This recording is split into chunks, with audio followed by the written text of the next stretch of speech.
Entramos ahora al capítulo 20 de Primera de Samuel. Damos gracias al Señor que nos da esta oportunidad de poder entrar a considerar la profundidad de su palabra en el nombre del Señor. El capítulo 20 nos presenta un pacto de amistad en tiempo de la adversidad. Es como una alfombra, un tapiz de lealtad y de la providencia de Dios cuando es un tiempo de conflicto. Este capítulo es crucial en la narrativa de Primera de Samuel, pues nos sumerge en el corazón de una amistad inquebrantable, forjada en el crisol de la persecución. La creciente paranoia y el odio visceral del rey Saúl hacia David crean un ambiente de peligro constante, donde la lealtad y la confianza se convierten en pilares fundamentales para la supervivencia. Es en este contexto adverso donde la relación entre David y Jonatán aparece y resplandece como un faro de esperanza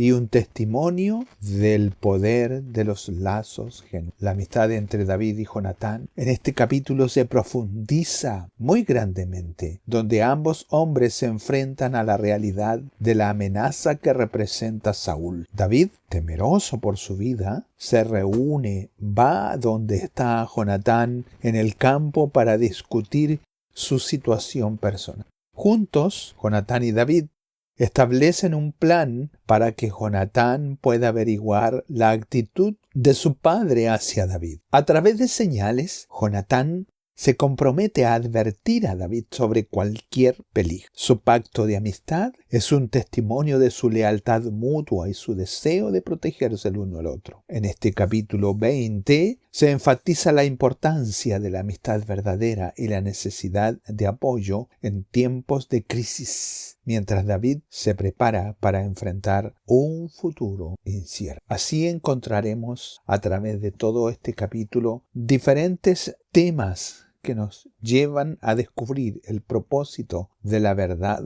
que está contenida en. Uno de los primeros temas que nos lleva a considerar es el de la profundidad de la amistad genuina. Lo vemos en los primeros 4 versos de este capítulo. Leemos los primeros 4 versos. Después David huyó de Naiot en Ramá y vino delante de Jonatán y dijo: ¿Qué he hecho yo? ¿Cuál es mi maldad o cuál es mi pecado contra tu padre para que busque mi vida? Y él le dijo: en ninguna manera no morirás. He aquí que mi padre ninguna cosa hará grande ni pequeña que no me la descubra. ¿Por qué pues me ha de encubrir mi padre este asunto? No será así. Y David volvió a jurar diciendo: tu padre sabe claramente que yo he hallado gracia delante de tus ojos, y dirá: no sepa esto Jonatán, para que no se entristezca, y ciertamente vive Jehová y vive tu alma, que apenas hay un paso entre mí y la muerte. Y Jonatán dijo a David: lo que deseare tu alma haré por ti. La profunda intensidad del vínculo entre David y Jonatán va más allá de la simple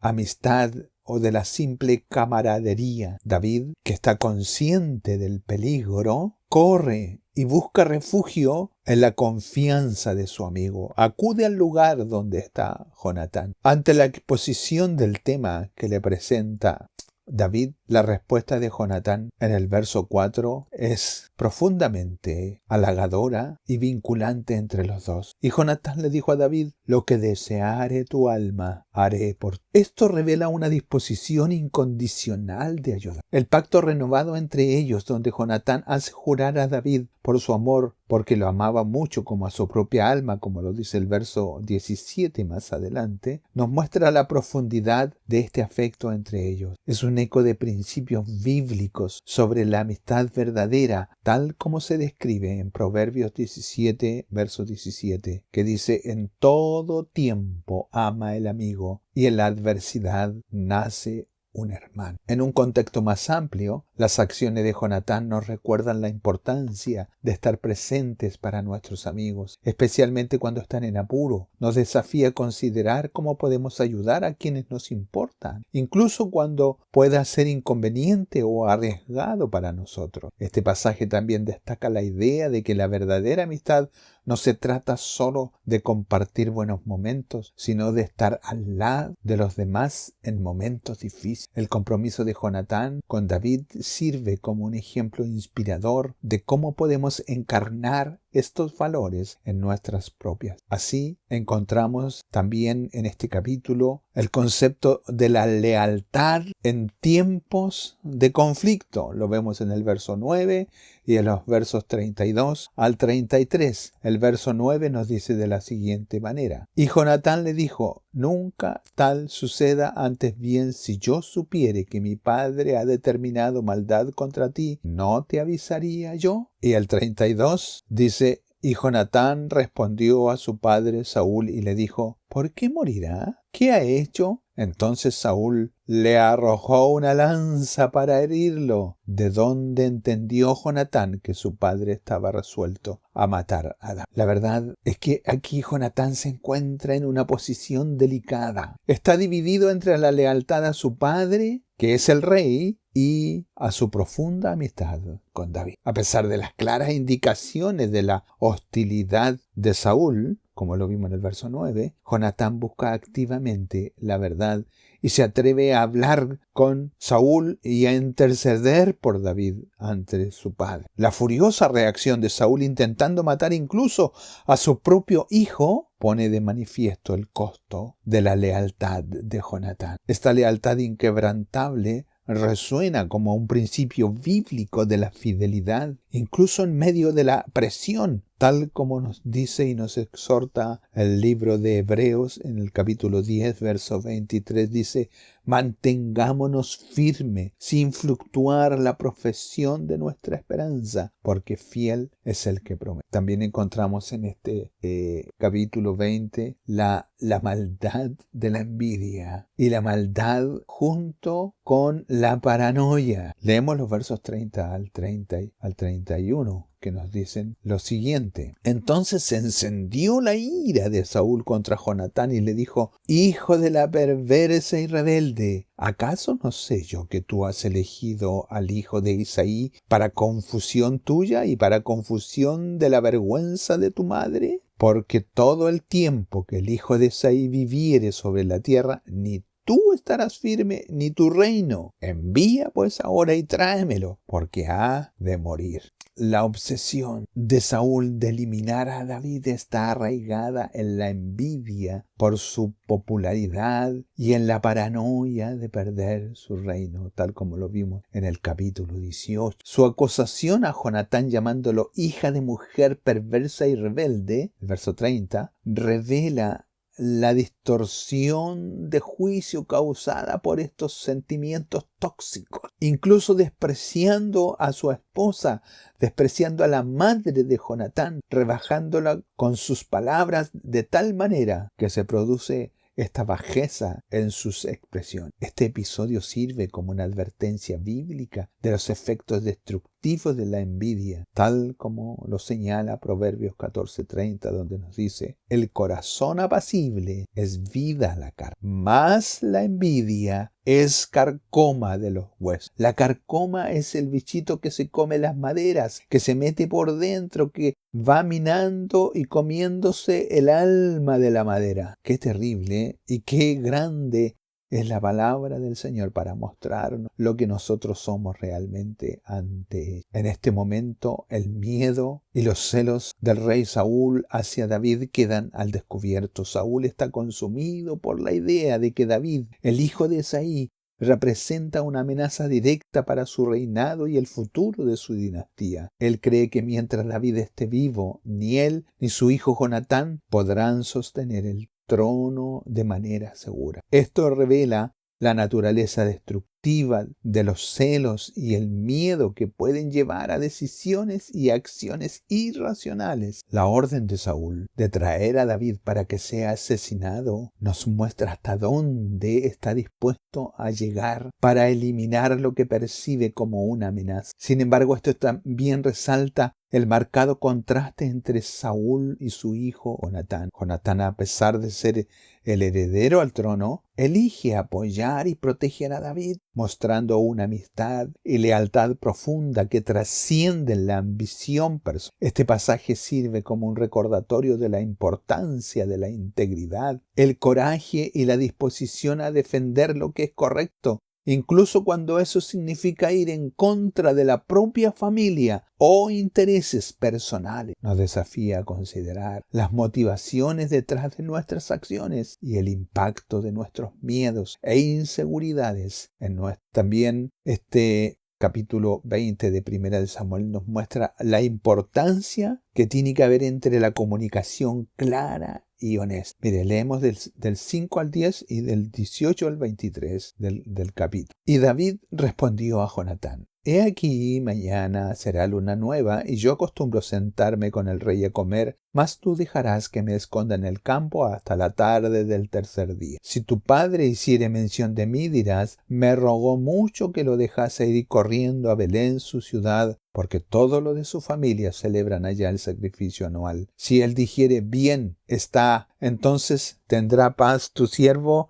Mas si se enojare, sabe que la maldad está determinada de parte de él. Harás pues misericordia con tu siervo, ya que has hecho entrar a tu siervo en pacto de Jehová contigo. Y si hay maldad en mí, mátame tú, pues no hay necesidad de llevarme hasta tu padre. Y Jonatán le dijo: nunca tal suceda. Antes bien, si yo supiere que mi padre ha determinado maldad contra ti, ¿no te lo avisaría yo? Y dijo entonces David a Jonatán: ¿quién me dará aviso si tu padre me respondiere ásperamente? Ante la incertidumbre de las intenciones de Saúl, David y Jonatán idean un plan detallado para obtener información precisa. Su sistema de señales con flechas demuestra la necesidad crucial de una comunicación clara y acordada para evitar malentendidos y asegurar la seguridad de David. Leemos del 18 al 23. Luego me dijo Jonatán: mañana es luna nueva, y tú serás echado de menos porque tu asiento estará vacío. Estarás pues 3 días, y luego descenderás y vendrás al lugar donde estabas escondido el día que ocurrió esto mismo, y esperarás junto a la piedra de Esel. Y yo tiraré 3 saetas hacia aquel lado, como ejercitándome al blanco. Luego enviaré al criado diciéndole: ve, busca las saetas. Y si dijere al criado: he allí las saetas, más acá de ti, tómalas, tú vendrás en paz, porque nada malo hay, vive Jehová. Mas si yo dijere al muchacho: he aquí las saetas más allá de ti, vete, porque Jehová te ha enviado. Entonces el asunto de que tú y yo hemos hablado, esté Jehová entre nosotros dos para siempre.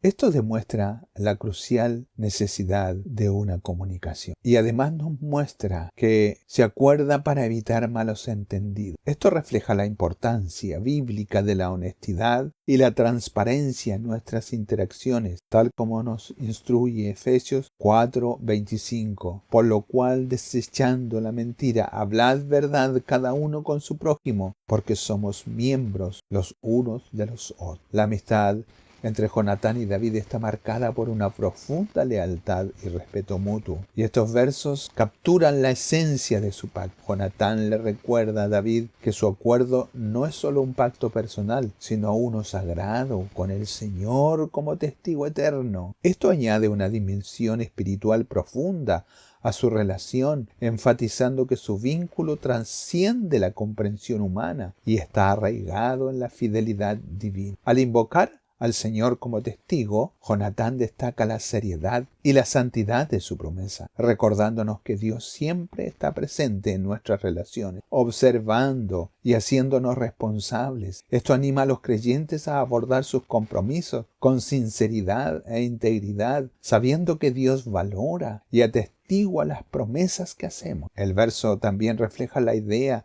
de que la verdadera amistad implica un compromiso de apoyarse y protegerse mutuamente, fundamentando en una fe y confianza compartidas en Dios. Esto sirve como un recordatorio de ese tiempo hasta nosotros del poder de las relaciones basadas en la fe y la importancia de cumplir nuestras promesas sabiendo que Dios siempre cuida. Este capítulo 20 también nos muestra la soberanía y la providencia de Dios que está implícita en todo este capítulo. Aunque el nombre de Dios no se menciona directamente en este capítulo, su mano protectora se evidencia en la forma en que Jonatán arriesga su vida para ayudar a David a escapar de la ira de Saúl. La serie de eventos desde la planificación hasta la ejecución del plan sugiere una guía divina que preserva a David para el cumplimiento de los propósitos eternos de Dios en la disposición de su divina designio. Esto se alinea con la doctrina bíblica de la providencia divina, tal como nos dice Romanos 8:28. Y sabemos que los que aman a Dios, todas las cosas le ayudan a bien. Esto es conforme a los que su propósito son llamados. Así encontramos también en este capítulo unas verdades profundas de parte del punto de vista de Dios, unos postulados teológicos, y los vamos a reforzar con algunas citas bíblicas. Y así encontramos que el valor, en primer lugar, el valor de las relaciones justas y leales. Así vemos que la amistad entre David y Jonatán ejemplifica el ideal bíblico de relaciones marcadas por la justicia y la lealtad. Proverbios 18:24 nos dice: el hombre que tiene amigos ha de mostrarse amigo, y amigo hay más unido que un hermano. El sacrificio de Jonatán por David incluso prefigura el amor supremo descrito por Jesús en Juan 15:13, que dice: nadie tiene mayor que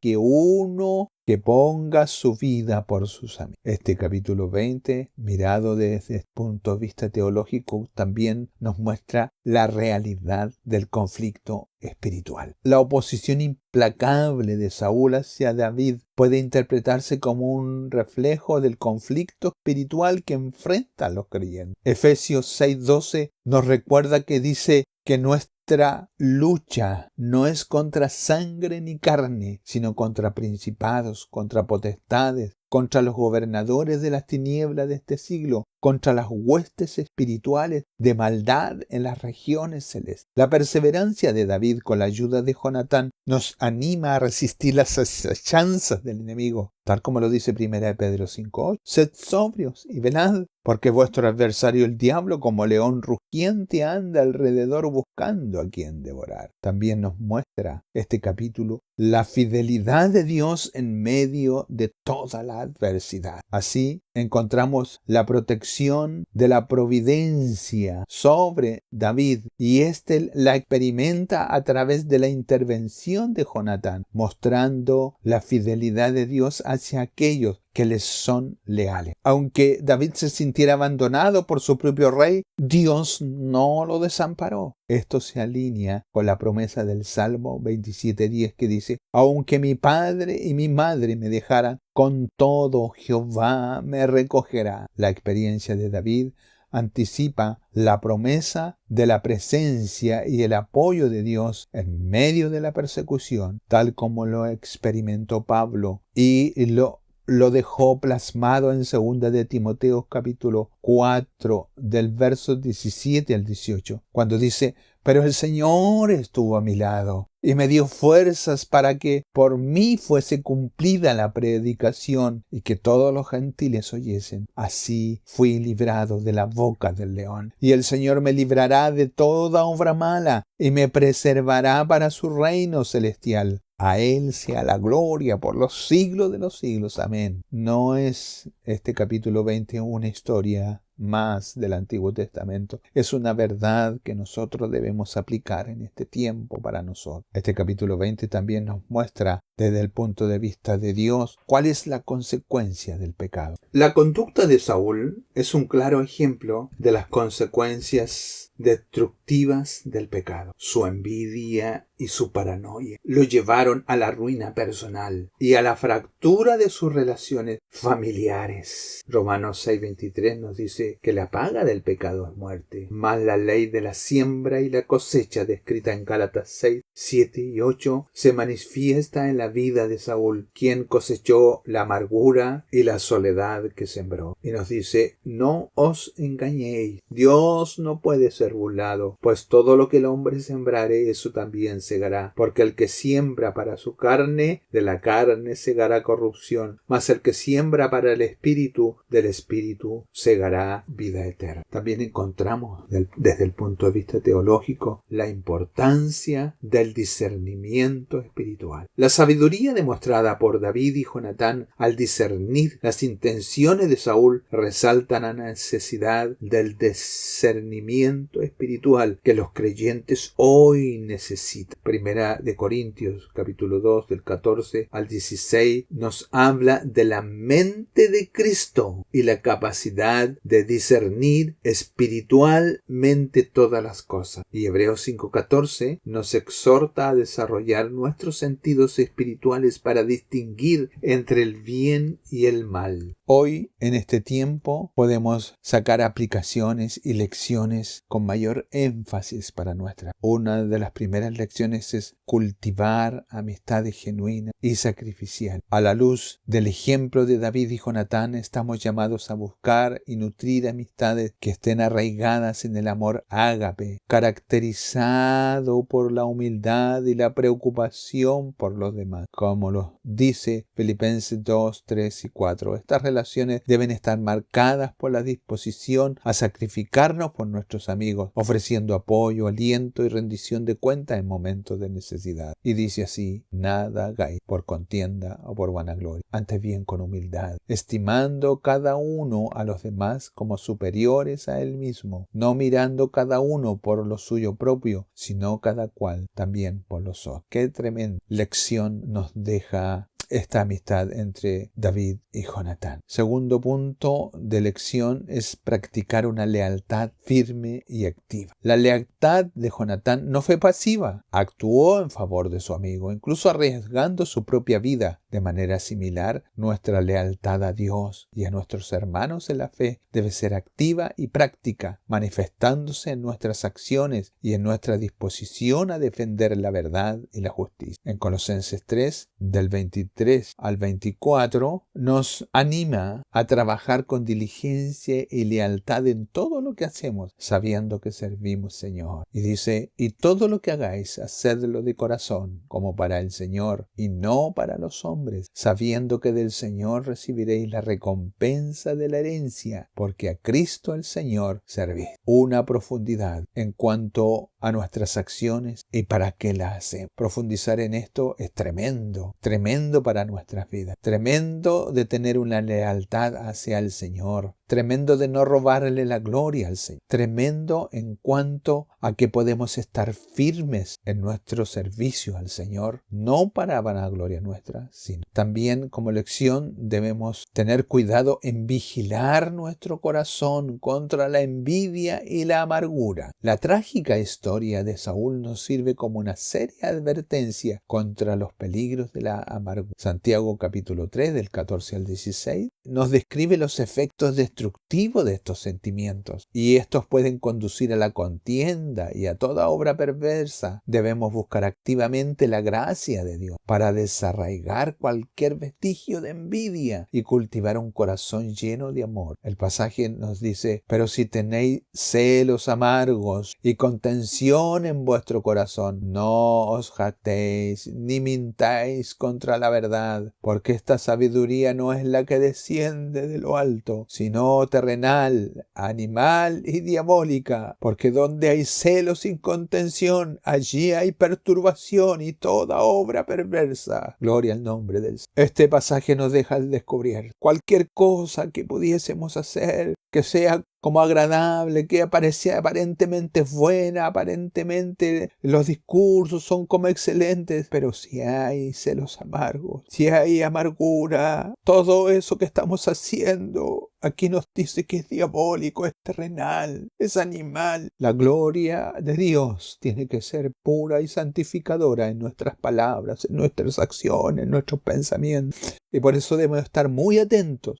en vigilar nuestro corazón, donde no haya ni pizca de envidia, no haya ninguna paja de amargura, sino que la profundidad de la gloria del Señor esté en nuestros corazones. Otra lección que debemos aprender es fomentar una comunicación edificante y veraz. El plan elaborado por David y Jonatán muestra la importancia de una comunicación clara, honesta y constructiva. Así Efesios 4:29 nos exhorta a que ninguna palabra corrompida salga de vuestra boca, sino la que sea buena para la necesaria edificación, a fin de dar gracias a los oyentes. Nuestra comunicación debe ser un reflejo de la verdad y el amor de Cristo, hablando con transparencia con todos. Nada de cosas ocultas y nada de querer decir algunas verdades, unas cuantas a las personas. La verdad es que debe ser un reflejo de la vida, del amor de Dios. Otra lección que aprendemos es descansar en la soberanía y la fidelidad inquebrantable. Así, en medio de las pruebas, en medio de las persecuciones, debemos recordar que Dios sigue siendo soberano y fiel a sus promesas. Isaías 41:10 nos dice y nos asegura: no temas, porque yo estoy contigo. No desmayes, porque yo soy tu Dios que te esfuerza. Siempre te ayudaré. Siempre te sustentaré con la diestra de mi justicia. La certeza del amor incondicional de Dios se describe profundamente en un pasaje del Nuevo Testamento, Romanos 8:31 al 39, que esta debe ser nuestra ancla en la tormenta. ¿Qué pues diremos esto? Si Dios por nosotros, ¿quién contra nosotros? Antes en todas estas cosas somos más que vencedores por medio de aquel que nos amó, por lo cual estoy seguro de que ni la vida, ni la muerte, ni los ángeles, ni principados, ni potestades, ni lo presente, ni porvenir, ni lo alto, ni lo profundo, ni ninguna otra cosa creada nos podrá separar del amor de Dios que es en Cristo Jesús, Señor nuestro. Nuestro refugio y nuestro descanso debe ser la soberanía y la fidelidad de Dios, que nunca va a cambiar. Otra lección que debemos aprender de este capítulo es que debemos buscar diligentemente el discernimiento espiritual a través de la oración y la palabra. Al igual que David y Jonatán necesitaron discernimiento para tener este tiempo de peligrosa situación, nosotros necesitamos la sabiduría de Dios para enfrentar los desafíos de nuestro tiempo. Salmo 119:105 declara que la palabra de Dios es lámpara a nuestros pies y lumbrera a nuestro camino. Y Santiago 1:5 nos anima a pedir sabiduría a Dios, quien la da abundantemente y sin reproche. En conclusión, Primera de Samuel capítulo 20 es un capítulo profundamente relevante para los creyentes de hoy. Nos desafía a cultivar amistades genuinas y leales, a mantenernos firmes en nuestra fe en medio de la oposición, a protegernos de los efectos corrosivos del pecado, a comunicarnos con verdad y amor y a confiar plenamente en la soberanía y la fidelidad de nuestro Dios. Al aplicar estas lecciones a nuestras vidas, podemos reflejar el carácter de Cristo y ser instrumento de su gracia en un mundo tremendamente necesitado. La relación entre Jonatán y David es una de las amistades más celebradas en la Biblia. Está marcada por una profunda lealtad y un profundo respeto mutuo. En un tiempo de tensión política, de peligro personal, hacen una promesa solemne el uno al otro, invocando el nombre de Jehová como testigo de su pacto. Este acto de jurar amistad en el nombre de Dios subraya lo sagrado y serio de este vínculo. No se trata solo de un acuerdo personal, sino de un compromiso espiritual que reconoce la presencia y la autoridad de Dios. Su promesa no se limita a las propias vidas de Saúl y David, sino que se extiende a sus descendencias, ilustrando el impacto duradero de las relaciones genuinas. Este compromiso perdurable refleja el principio bíblico del pacto, donde las promesas se hacen con la comprensión de que Dios es que el eterno Dios en esta hora nos haga comprender la profundidad de significados teológicos de estas lecciones que nosotros debemos aprender y de que seamos marcados profundamente por esta verdad eterna en nuestro ser. Que el Señor les bendiga.